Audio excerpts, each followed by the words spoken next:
Welcome to my YouTube channel B for Book। उचित शब्द छांटकर रिक्त स्थानों की पूर्ति कीजिए। क्या एक स्थान पर एक ही प्रकार की बड़ी मात्रा में उगाए गए पौधों को फसल कहते हैं? ख नंबर क्वेश्चन, फसल उगाने से पहले के प्रथम चरण मिट्टी तैयार की जाती है, यानी तैयारी भराएगा इसमें।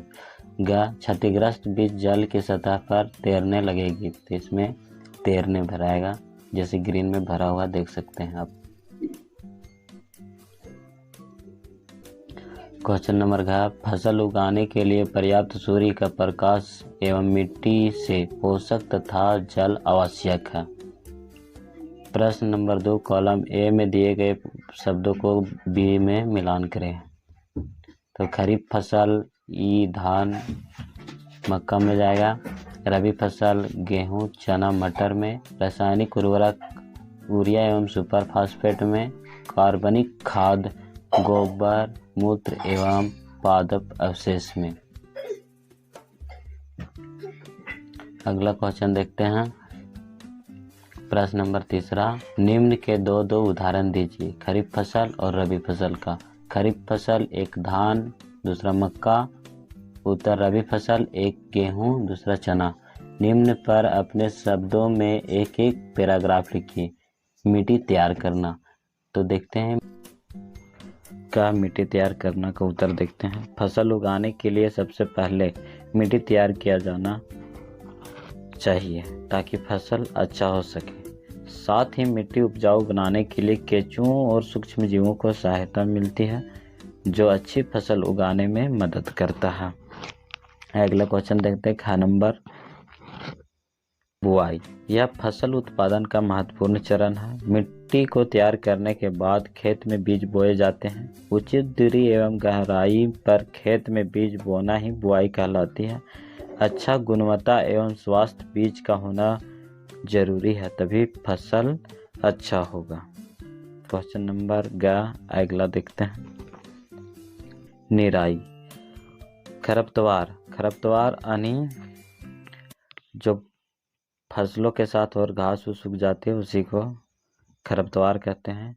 इससे नहीं हटाया जाए तो जल पोषक तत्व आदि गहन कर फसल की वृद्धि को प्रभावित कर सकते हैं। खरपतवार हटाने का सबसे सही समय फूल एवं बीज बनने से पहले किया जाना चाहिए। ग नंबर देखेंगे, थ्रेसिंग क्या है।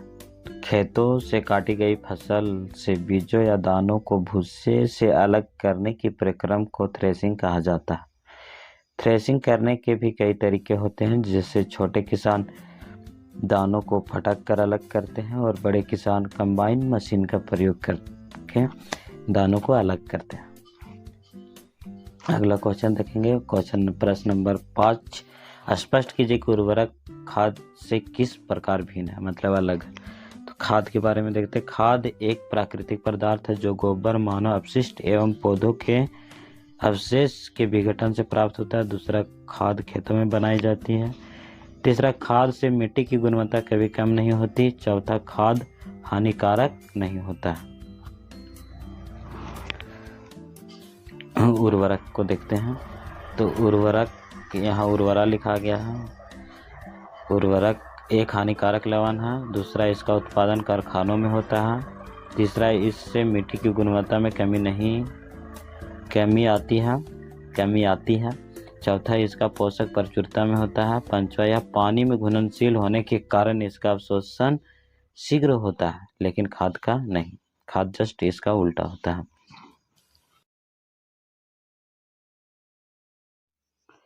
प्रश्न नंबर 6 देखेंगे। सिंचाई किसे कहते हैं? जल संरक्षित करने वाली सिंचाई की 2 विधियों का वर्णन कीजिए।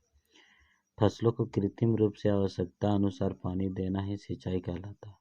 जीवित रहने के लिए पौधों को पानी की आवश्यकता होती है। पौधों में लगभग 90% जल होता है। बारिश न होने पर पौधों की अच्छा और स्वास्थ्य रखने के लिए सिंचाई करना बहुत जरूरी होता है। सिंचाई 2 प्रकार का होता है, छिड़काव तंत्र, दूसरा ड्रिप तंत्र।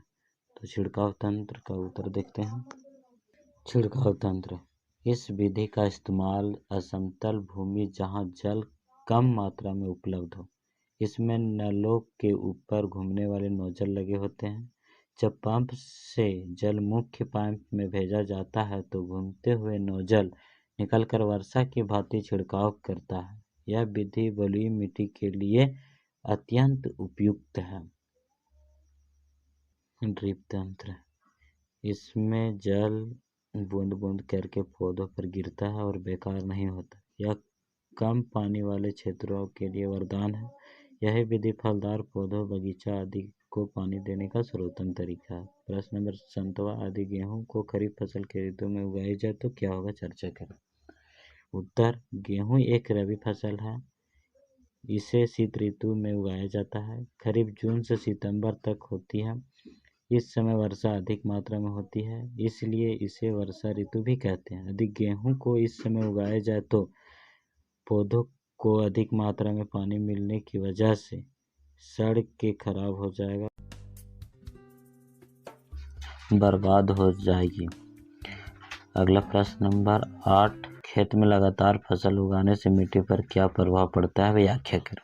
उत्तर, खेत में लगातार फसल उगाने से मिट्टी में पोषक तत्वों की कमी हो जाती है, जिससे उसकी उर्वरता भी कम हो जाती है। यही कारण है कि खेत में लगातार फसल नहीं उगाना चाहिए